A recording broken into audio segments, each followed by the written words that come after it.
going to be a lot about setting expectations for both of these lineups and a potential shift in power in the LEC as Rogue do look to make a name for themselves. Already the Draven banned away, the Cat banned away, the Bird Lady banned away, Ryze and Aatrox as well. That would be an excellent duo for the Bird Lady and the Cat in the same lane in terms of nicknames possible, but fortunately not today. So the one that did slip through here is the Sylas, and so now it's the gut check. Can you pick up the Sylas, because can you use it as a flex pick between multiple positions like Prophet and Larson? And we'll see where they decide to go. Always wondering.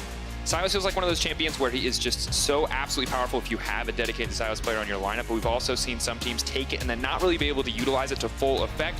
Rogue, however, are not scared and will lock it in. Inspire just like leaned over to Prophet's computer. He's like, no, Sylas. S1. There you go. Lock it in for you, buddy. Look, you gotta, sometimes you have to put the pressure on. He's like, guys, I'm not sure. They're like, no. That Jace that they're gonna take away, no, that's fine. We'll take that Sylas. You lock that right in. I'm really happy to see Prophet return to the roster. I think kind of the two core members that Rogue really made a lot of success with in spring was when Prophet was playing and then when they did bring in Vander. So I'm excited to see them kind of reunited on this LEC stage. I think Rogue, when they're successful, it's because Vander is on a playmaking-oriented support. We hear all the time that he supposedly is a very loud voice. Haven't listed the comms yet, so can't confirm that. But I can definitely tell when my eyes are looking at Rogue play. If he's on something like a Galio, they seem to be much more decisive and very fast tempo around the map. So I really want to see them get the firepower. Like something like a Nautilus would have been great for Vander. Yeah, I was gonna say, speaking of the playmakers, Nautilus now locked in. I think almost exclusively seen in the support role after those first few games in the play-ins at MSI that he did see in the mid lane, but would love to see it mixed up a little bit as Rogue now debate their options. But already a very long champion selection that each team is letting this timer tick down as far as they can before they lock in those picks. See, I'm really curious that Misfits went for high priority on Nautilus. Like you're saying, it can still be a flex pick, so maybe trying to hide their cards a little bit, when I still feel that Rek'Sai is in a really stable position, a very strong position in this meta. Now the Rumble locked in as well. It was seen top lane earlier today in the Splice game in the hands of Vizichachi, but I do think Rumble mid is an interesting option. Yeah, we've heard the rumblings of it. I like the fact that they have the Sylas on their team this time around, so like Sylas will not screw us over on the other side by taking Rumble ultimate. Yeah, Sylas stealing Rumble ult is the most toxic thing in the world because you pretty much play Rumble for the Rumble ultimate. Just get a better Rumble in your hands, but it will be the J4. You got a strong solo laner in the form of the Jace on the side of Misfits, and you have two fantastic form of Engage. Now, of course, it is Engage that Sylas can take away. We did see Faker stealing Nautilus ults earlier in the day and saw how oppressive it can be, but I like Misfits when they do have Engage options. Yeah, and that does put a lot of responsibility on whoever the Sylas player is going to be for this Rogue lineup, because so far there's not a lot of really hard engage tools for Rogue. Yeah, you can drop down the equalizer and try to run up on to your opponent, but you are really looking at Sylas to grab these big ultimates like the Cataclysm, like the Depth Charge, and look for these initiations, whereas Misfits already have a really well-rounded comp. They have a good early game powerhouse in the Jace, really hard engage, so if that Jace starts getting snowballing, you're able then to immediately pull the trigger and start punishing teams if you find a lead. I wonder if we do see the Jarvan used potentially as a solo lane pick. Jace in the mid lane, not something we've seen a ton of. I feel like it has to be utilized in the top lane, but whenever we cycle to a new patch, I'm always caught wondering about things that were flex picks in the past, or in the case of Jarvan, things that we've already seen used in those solo lanes. Cassio, Sona, Sivir going to be the ban, so two pretty solid late game threats limited from the side of Rogue. Misfits does not want to see them on the opposite side. What is the final ban going to be here as we enter the second pick phase? Seems like they are trying to clear up that mid lane. Curious if that does mean that the Rumble goes in there. I'm not super familiar with a lot of Rumble's mid lane matchups. I think we keep saying it because we're afraid that we're going to get that, like the classic, like, how did you guys not know about this one thing that like 3 people have been playing in solo queue thread on Reddit? But we have to leave the room for doubt, Frostgurren. I've come to accept that heading into champion selects until things start really settling in the meta, that I just buckle up and I'm just, we're along for the ride. You teach me. And that's an Elise locked in, so that's a Jarvan solo lane. That's a lot of AD on the composition. Elise will balance that out nicely with some AP damage in the jungle. It does lend to very strong dive potential between the Jarvan and the Elise. We talk about this a lot, that when you're bringing mixed damage profiles, it makes it really difficult, especially in the early game, to try to do anything about it. Like, you can go home, you can buy your resistance boots, but then either the Jarvan or the Elise are still going to make an absolute terror for you. So the dive potential very strong for Misfits if they want to use that Jarvan Elise together. Absolutely, and of course on the opposite side we have a very heavy AP damage profile for Rogue between the Sylas, the Rumble, Bit of a split on the Kais, a bit of AD though in the hands of Rek'Sai, so it does balance out a tiny bit. And you talked about playmaking, engage, focus supports for Vander, about how much better this team looks when he is on one of those champions. And Rakan feels like it fits the bill. Yeah, hopefully he has a bit of a stronger performance. I think like Norskaren really struggled to make the champion work earlier on today. I'm not super sold on where I feel Rakan really ranks, especially when Miffy showed how strong Tahm Kench can be into a lane. But it's also curious to me that so many teams have just completely moved away from Galio. He was hit on the recent patches, the 3 patches from MSI into this point, so the fact that Rakan is now eking over such a very strong engaged champion is quite curious to me. And I'm excited about a lot of things in this draft. I'm excited about Hansama back on Lucian. Once again, a very lane-dominant AD carry paired with something aggressive like the Nautilus, but on the opposite side, Inspired, a guy that we have not really seen on the LEC stage yet. He is so good at this Rek'Sai. We've seen him single-handedly take over games in the Polish League. Yes, was not as good in EU matches the most recent showing, but going to give him the benefit of the doubt as we head in here, say that he is a player that we have to keep our eyes on. Because you look at this draft, I feel like we're set up for some pretty explosive early games. It kind of feels like teams right now are playing around the 1-item power spike, and as soon as they have that, everything, like you said, starts exploding, and we gear up and run full speed into each other. But otherwise, we've had some very slow 1 through 6s, and I hope that with the Rumble in this game, we get a bit more impact out of that level 6, level 11 with those big equalizers. Have to see what the execution in the team fights looks like from Rogue. Once again, Vander, kind of that veteran voice that we expect to come through for the team and guide them in the early to mid game to make some of those bigger scale plays. And on Misfits, we just want to see what this version of Misfits is going to look like. How is their style going to be defined? Will it be the bot lane focused Misfits that we saw at the start of last season? Will they look lost on the map? Or will they show us something new? So many questions are going to get answered in this first game. Both teams, a lot of time to prepare coming into this season. New patch, some new faces on the side of Rogue. And I think it's time to find out exactly what form both of these squads are in. Yeah, can Rogue find the success that they had in the Polish League and bring it to the LEC? And will Misfits finally live up to expectations?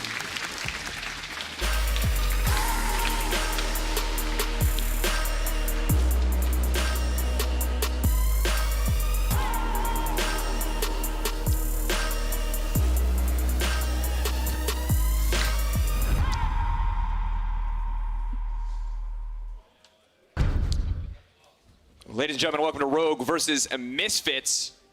Almost sang along during that. Turns out my mic was still hot. Luckily for you, audience, I didn't. Terrible singing voice.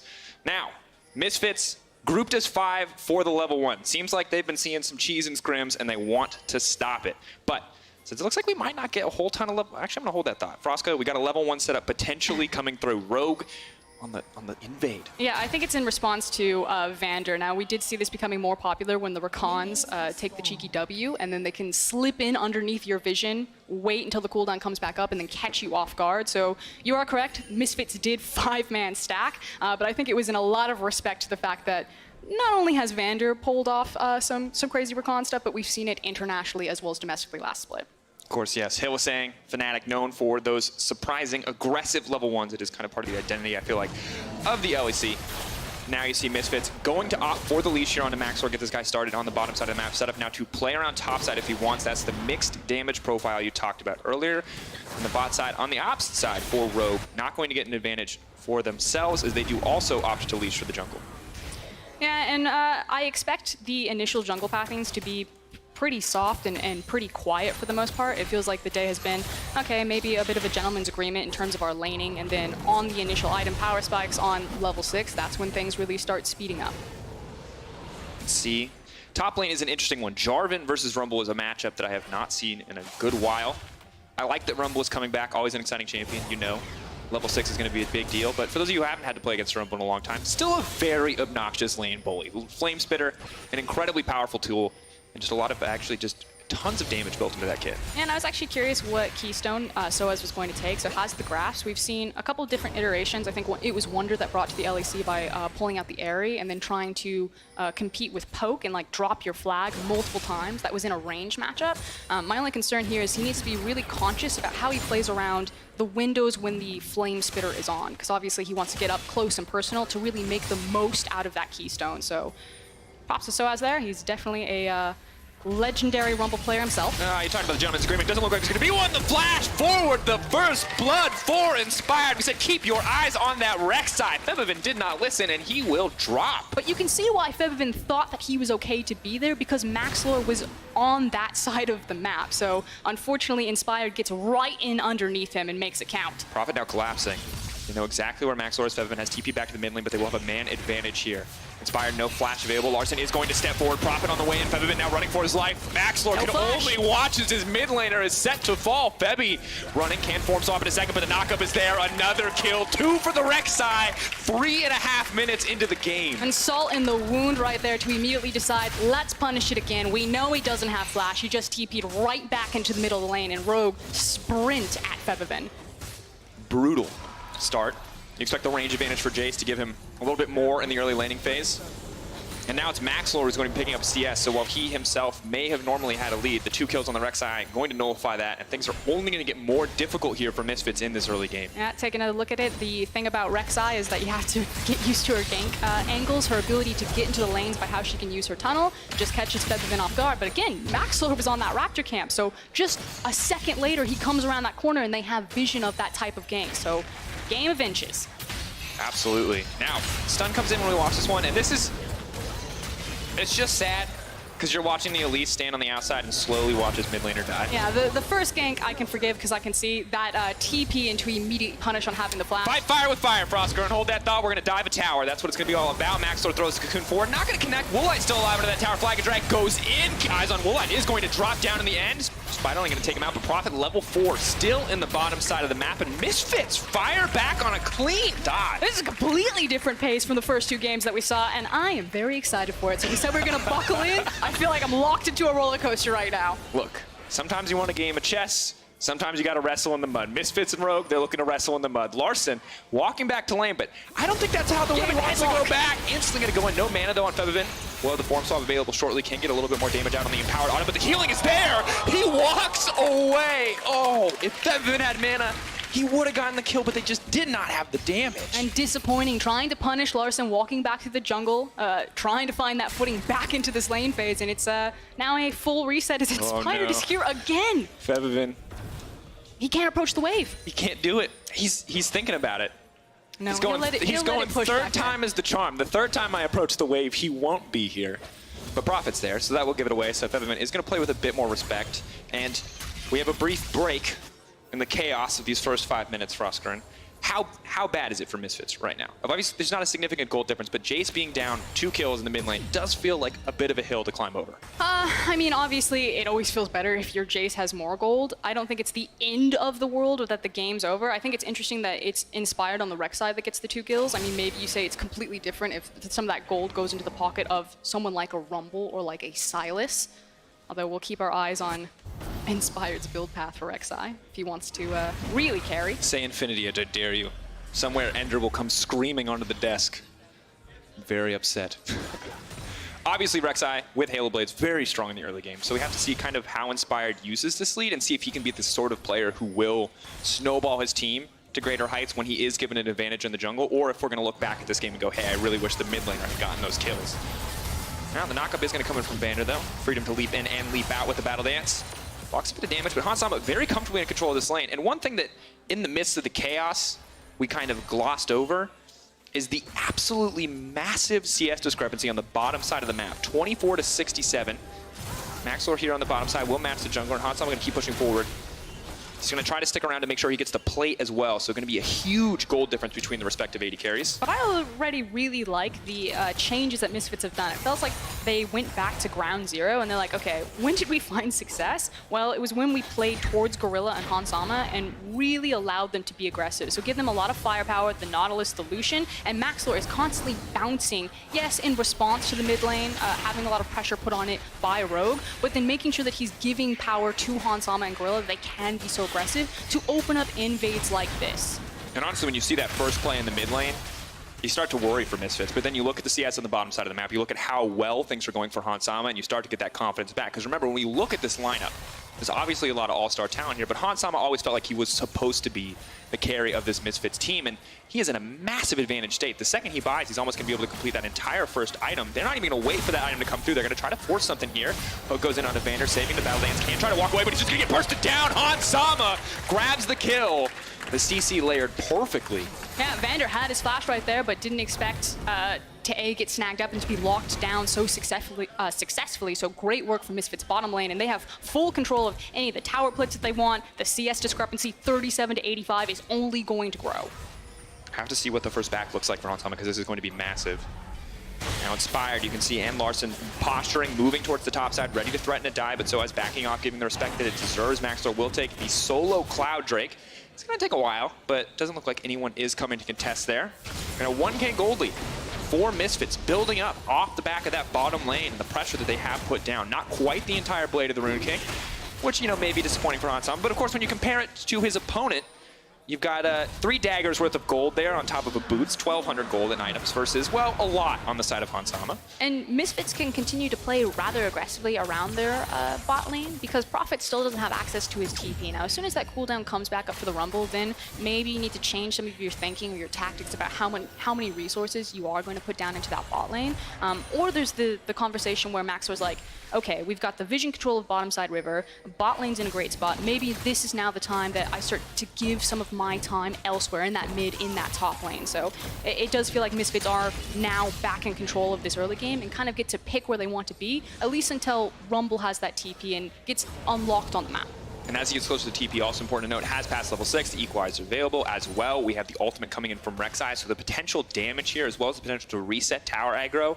Soaz is going to have to play careful here. Of course, diving a Jarvan, never something you really want to try to pull off, but diving a Jace, perhaps an easier prospect, as Inspired does posture on the mid lane. There is already the control ward there, so he knows he's safe to push forward. And look at that vision on the top side. And this is Soaz just recognizing that he's weak side right now, so he needs to respect it, and you can see that he's constantly skirting down into that bush. He's trying to check, are they setting up for the dive for me? Because Misfits have made a very conscious decision. Everything is going bot lane. It's really on Hansama and Gorilla. Grabbing so many plates in the exchange, and now trying to transition some of that power into the mid lane. Then, of course, stepping forward, you can check out their perspective on Pro View. But now a stolen ult could be a key to get the fight kicked off. Gorilla has to be careful about stepping forward. Early game, of course, Aftershock relatively the same as we saw it on 9-8, same at level 1 at least, but it does get weaker without convenient stats. Now the Equalizer does go in immediately, the Rakan engage, but the flash is out from Misfits, a perfect disengage on the backside, but still Rogue are looking for a little bit more. Gorilla steps forward, looks for the re-engage, we pause for a brief moment, contemplate our options, and realize that Inspired might just be going down. The flag and drag forward, so it's holding on to the Cataclysm, is going to use it on 2, force out the flash, force the dash out as well from Larson, and Vander will drop on the backside as Misfits take the fight. And you can see what Rogue were trying to say. They're like, okay, we're just going to go towards where the Rumble is. We're going to play around the Rift Tail, get our bot lane away from Gorilla and Hansama, and see what we can make happen around Sylas getting a hijack ultimate. Unfortunately for them, Misfits disengaged from the fight and then had more ultimates, more cooldowns to work with once all of the hard engage had been burned by Rogue without any sort of success. And Misfits, of course, positioning themselves in such a way that they were incredibly vulnerable to that Equalizer. But they knew it too, and were so quick to pull the trigger to get out of that situation, because on paper, that was the ideal Equalizer. Choke point into the enemy jungle, that is the dream for Rumble. But when the enemy team can get out of it so quickly, when there isn't really any follow-up, when Vander misses the connect or gets flashed away from, you just don't get anything. I kind of have the same rule about Rumble that Deficio has about Shen. Now, Deficio's rule on Shen is that anytime he's in a game, the first 2 ultimates are the most important. And if they don't bang, then you're probably going to lose the game as Shen. For Rumble, I feel like the first 2 ultimates are the most important. And if they're not absolute bangers, then it feels real bad from that point forward. It's like a giant fire rock. You make it sound like he's dropping the base of banger. That would be such a good skin! All right, we'll talk about alternative career paths for our mutual genius later. For now, Misfits moving down to the bottom side. And once again, should be a pretty easy setup. Inspired is here as well. We'll see if he can move fast enough to stop this dive from coming through. Inspired on the way forward. Prophet still quite tanky. Equalizer does go down. They're moving away for the knockup. Inspired now looking, trying to find it. Soaz moving away. The flag and drag will be up shortly. They're stepping back, trying to move towards Maxwell. The cocoon connects. Soaz is still alive. Misfits are walking away. No! The Brave Seeker, the fadeaway shot will grab the kill. Too much, trying to look for the fancy feet where it walks back into it. Meanwhile, top. Vander's burning down, of course, just they're getting stat checked at this point. Hansama is simply too far ahead. Yes, you have a stopwatch, but you don't do any damage. Hansama grabs 2 in the process, and all too easy for the Misfits 80 carry. And Gorilla is back in form. That was a beautifully executed dive with the stopwatch right there. I had a lot of issues with Gorilla in Spring Split. I felt like he wasn't living up to the hype. A massive name behind him coming over from the LCK to the LEC looks much cleaner this time around. Absolutely does. Larson now moving up to the top side. Double TP is coming in. TP responded to as well. Have to be careful. Prophet getting locked up. Gorilla willing to give his life over here. So it's not stepping forward, but just gonna throw out the Dragon Strike. Doesn't have the flag. Larson is on the backside. Have to be careful on this one. Cataclysm now coming in, stealing the culling, trying to hide behind the minions. Larson moving forward. Goes Golden, right on top of it, trying to make it out. The shutdown comes through, just point and click on the Kingslayer there as Larson will try to walk away, but meanwhile the Rift Herald has been summoned mid lane. Misfits responding with a play of their own. Lots of towers going down. Only 13 minutes of the game. The plates were still up. Massive influx of gold in the favor of Misfits. A 4K lead, but now Vander wants to turn it back. Inspired stepping forward. Knocked up. Featherman now in trouble. He's going to move into the middle of the team to give his life so Maxlor can escape.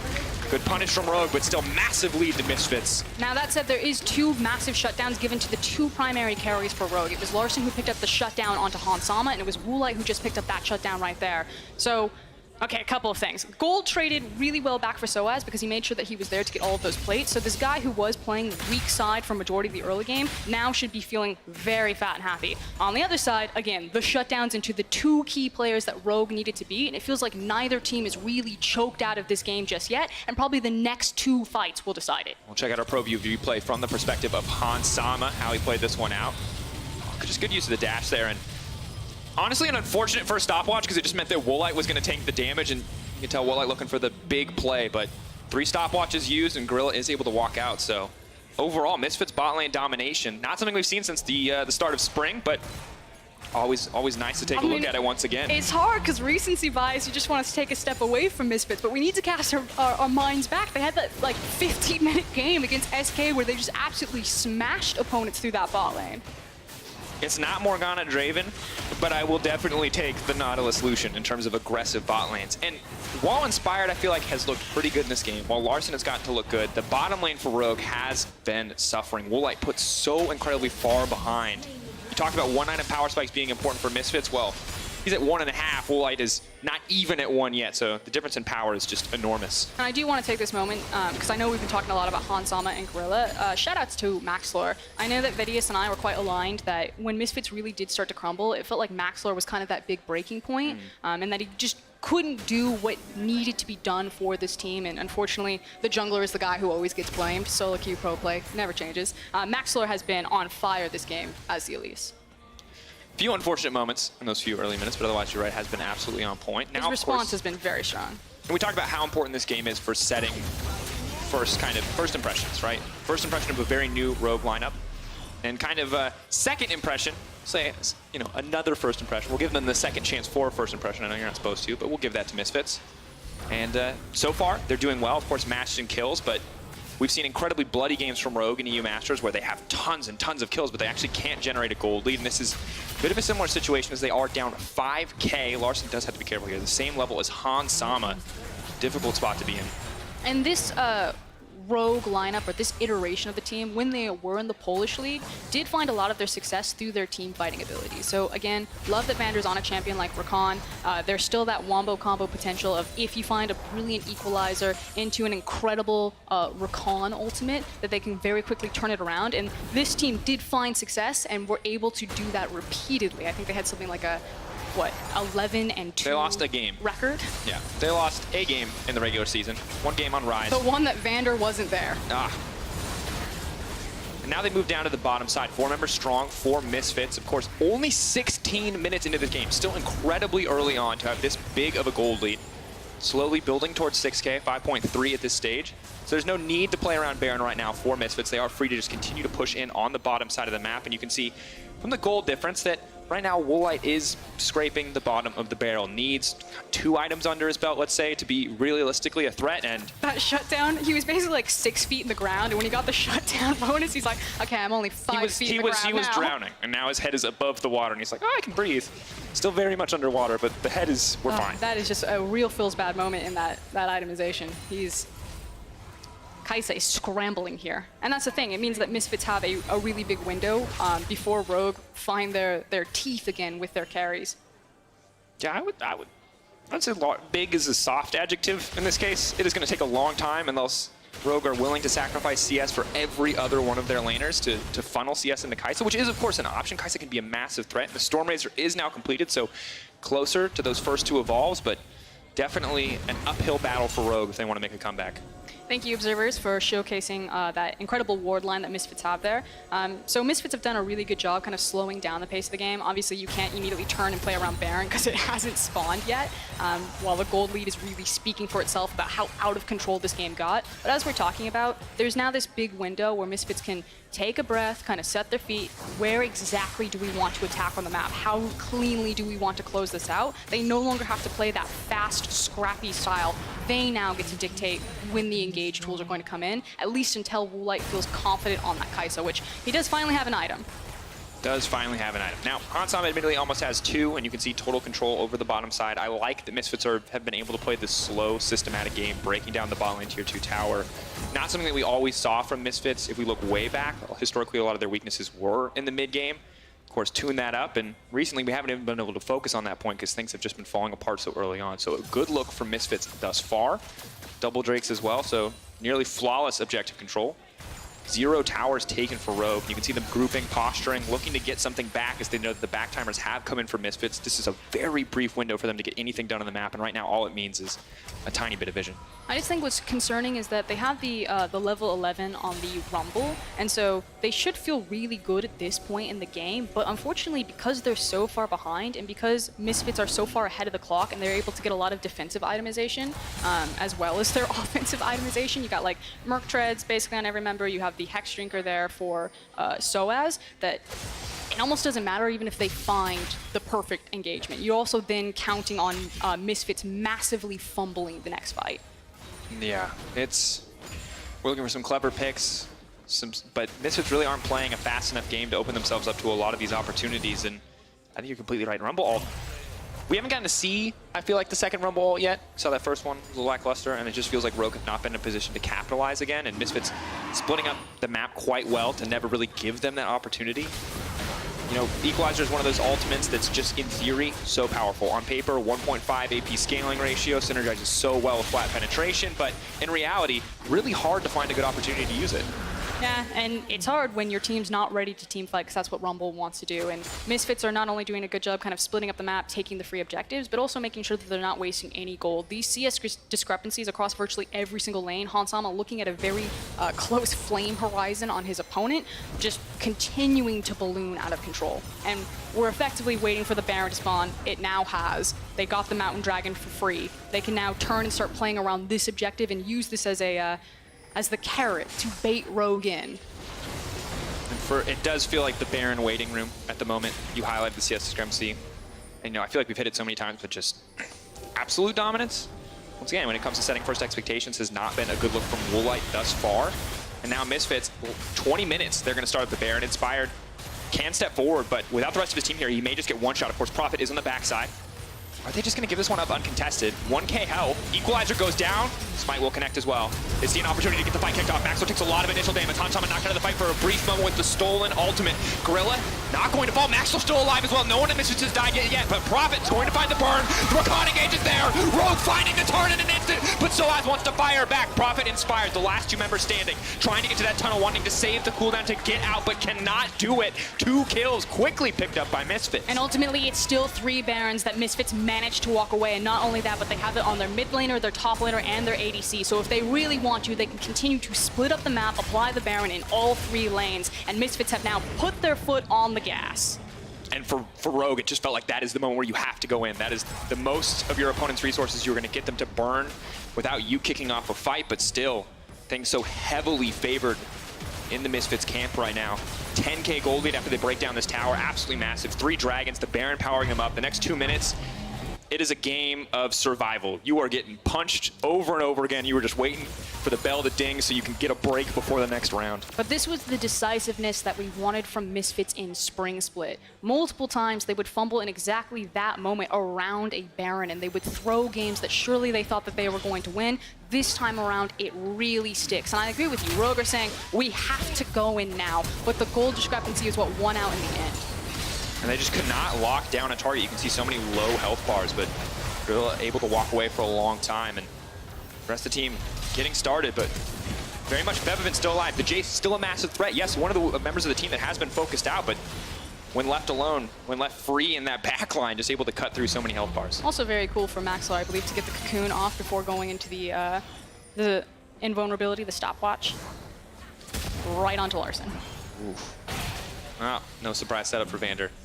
Or in the, I feel like when teams get caught out by death brushes in any other region, it's like fine, but like in the LEC, it's probably not super acceptable because like Fnatic did it, and now pretty much everyone does it when they're behind, and you never want to be the guy that dies to the death bush. It's just so hard because you don't have the gold to invest into the control wards to make sure that you can safely check your own jungle. And look at that damage! Ooh. Traumatic experience for the Rek'Sai. Can't even see what's going on. Just gets a sense of the tremors and is just getting shot so many times. He was probably feeling that Infinity Edge like 2-0 early on in this game, and now he's like, nah. The Black Cleaver now. Maybe a Knight's Vow. All right, Prophet. Everyone is getting chunked. At this point, realistically, we are waiting for another Miracle engage from Rogue, but this time it has to be even better than the previous one. Otherwise, Misfits are just going to keep moving forward, just keep kind of asserting their dominance over Rogue with this massive gold that they did build up in the early game. And it's interesting to watch the first 3 minutes of this game where you do see those repeated Rek'Sai ganks, and now to see where we are now. And I think a lot of people be kind of scratching their heads like, how did this happen? And it's Hansama. It's this bottom lane, the attention that they were given, and what they've been able to do with it is they just instantly smash through that tower and are now looking to grab an inhib as well. It's the fact that Misfits didn't take a step back, but here's a step forward. Big fat rumble flank coming in for Prophet. Buys a bit of time as well. So much damage goes in. Kaisa moving in as well. Misfits have overstayed their welcome. Prophet with a beautiful TP. The follow-up is huge for the side of Rogue. Febiven can try to step into this fight, but there are still 4 members alive and well. Rogue needed a miracle to hold on in this game, and they found it. It wasn't the second rumble ult, it was the third one that got laid down from Prophet. Catching, like you said, Misfits off guard, overstayed right there, massive damage and great follow-up from Rogue. And again, this is where this team will excel. I expect this to be their core play style throughout the LEC until we start to see maybe some experience lessons learned for some of these newer members to the professional stage, but they excel in team fighting. And it looked good. And Prophet finding that flank, the guy that we have looked at historically on the Rogue lineup to kind of be a big playmaker, finding those opportunities, finding that clutch equalizer, and just honestly just an absurd amount of damage done. The unfortunate thing, though, is it meant that Misfits got to go back to base. They got to spend all of their gold, coming back with brand new shiny items. And it's still a massive climb here for Rogue. Yeah, it's going to take 2 or 3 more of those before they're able to get back into the game. Or, 20, 30 minutes of stalling. We'll see what they want to go for, but there's the TP on the backside. And for all of the control wards that Misfits have placed into that jungle, good on Prophet to find the one area where they hadn't. That was a Misfits barbecue. My God, Rumble does so much damage. Of course, the rest of the team does follow up, but that team fight felt like the Prophet story. Now, but the good news for him is he got a lot done in that fight. A lot of items are coming through. Yeah, look at the items that he has now. Yeah, third items, admittedly, coming through on the opposite side for Misfits, but second items are there for Rogue, and that feels slightly more favored for them overall. I'm really excited to see the appearance of Rumble. Globally, he's starting to pop up a lot more. We keep talking about him being flexed into a mid lane position, so I hope that we get to see it. I think that he's got a lot of interesting matchups, although unfortunately champions like Nico, Silas also have decent matchups into him, so I was curious how much priority Rumble would get when these champions are still available, because you can really punish him in the laning phase if you get access to them, which is why I love him with a Silas. And I think for Rumble to really work, that's what you need to see, either a Silas banned or paired with that champion so Silas can't abuse him. Makes a lot of sense, of course. Top lane has been kind of summarized as so much about counter picks these days, especially when it's an aggressive meta, so full of fighters and bruisers and pretty much everything but tanks at this stage. Now, of course, we did see the Rumble used on the bottom side. We're hoping to find that pick onto Febiven, which once again, it's not about making a bigger play, but buying themselves some time, maybe freeing up the opportunity to contest some of this Baron vision. Because right now, it does feel like with Baron spawn, Misfits can just start this at any time. Without the equalizer as well, with the Mountain Drake, really cannot contest this. They're gonna try. Vander leading the charge. Misfits giving them the respect, though. Of course, you have Fevivin on the bottom side, so trying to force Rogue to be the team to make the hard decision. Yeah, and should be noted that it's Fevivin with the TP and not Soaz. So not all 5 members of Misfits can join this Baron pit if that's what Rogue tried to force. Soaz in the mid lane, of course, Fevivin on the bottom side. 3-member strong Gorilla looking to be that body wall. Stop anyone from making their way into the pit. A lot of mobility on the enemy team, though. 3K. Gorilla going to throw out the ultimate. TP's now coming in there, trying to immediately get the members deleted left to right. The jungler has now been taken down. They're going to turn their attention off of the Baron. Fevivin onto the backside, going to look to clean up Vander. Easy kick pick off there in the midst of everything. Silas, caught in the midst of this team, is not going to be able to get anything done, and Woolite is simply too far behind. Fevivin is just going to eat him for lunch. Double kill coming through for the Misfits mid laner. And look at where Rumble is. Didn't get to participate in that fight. You do not see that same damage graph where Rumble is doing 10,000 damage in the fight, and Prophet now picked off. Too much CC, he can't get anything done. He does throw down the ulti, but gets nothing else. That is the ace for Misfits, and it's going to be the game win as well as they walk these minions into the base, as they take their time on this Nexus. Frostgren, we wanted to know about first impressions. Rogue may have struggled, but Misfits absolutely dominated in their first game. Going back to what worked for them. Excellent performance from the duo lane, Hansama and Gorilla. Gorilla in particular looked in strong form. Love the response from Maxlore on the Elise. Yes, Fevivin was caught off guard initially by Inspired, but Maxlore managed to fight fire with fire, immediately started throwing down ganks. It got very scrappy, and then once Misfits regained control, had the reins, they were able to slow down the game and dictate it to the very end. Absolutely, and you can see the moments where Rogue was more on even footing, where Misfits gave them the respect they deserved, where they backed off, they stepped away from that Rumble ulti. They were not looking to get caught in that Flame Spitter. They were not looking to take all that damage from a very strong Prophet. Of course, Prophet does get that one fantastic TP, a glimmer of hope for Rogue, but Misfits simply too far ahead, and feels like they got the sense knocked into them. They slowed down the game once again. They say, okay, we don't need to overstep. We'll respect the Rumble, and they just won it through in the end. And it was 2 really good Baron setups from Misfits in that game, making sure that they understood when to turn off the Baron, that Gorilla was there to appropriately zone, their vision control was really strong, and again, it was kind of the Baron setup that we had some question marks about Misfits in spring, so I like the evolution not only in the individual performance, but in the team performance. Absolutely. I think once the first impressions for Misfits thus far are good, of course, if you are Misfits fans, you probably had questions. You were wondering, same 5 players after what was an 8th place finish, but things coming together nicely in the first game. And on the side of Rogue, once again, young team overall in the LEC, used to the Ultra Liga. Different level of competition here. Have to see how they perform in their games to come. I want to talk about kind of the importance of this moment right now. Imagine if Misfits lose this game. So imagine after coming off of an incredibly draining spring split, if you come into summer, you look across a team like Rogue, and you lose, I don't know if Misfits would be able to get over that hurdle. That would be difficult for any team. So I think a victory here means so much because it rewards the fact that the reset did come in, that they shook up the coaching staff, that they, you know, either had a cry, had the kumbayas, whatever it was, ate their Wheaties in the morning and got it back on track. I think this can create so much momentum for this team. That's the Frostgren formula for success, folks. Have a cry, have your Wheaties. Cry while eating the Wheaties. Win the first game of the season. Cry while eating the Wheaties. Of course, let's check out, once again, that Baron fight, 21 minutes. Feels like hugely defining moment in the game. So this is the one where he tries to snipe out the Baron, and he's like, okay, if I get this Baron with the ultimate, it's fine. If not, we are forcing the fight. We need to do something now or lose the game. And Misfits initially pull away, but then immediately the turn on the Cocoon. Oof. And Hansama, within inches of death, just barely manages to get out there. Tighten it back. Incredible. So much healing coming through as he found those kills, and good look overall. Of course, you can see the damage graph. A lot coming in from Hansama, a lot coming in from Fevivin as well. So good on both the 80 threats, and yeah, that goal graph tells us a story.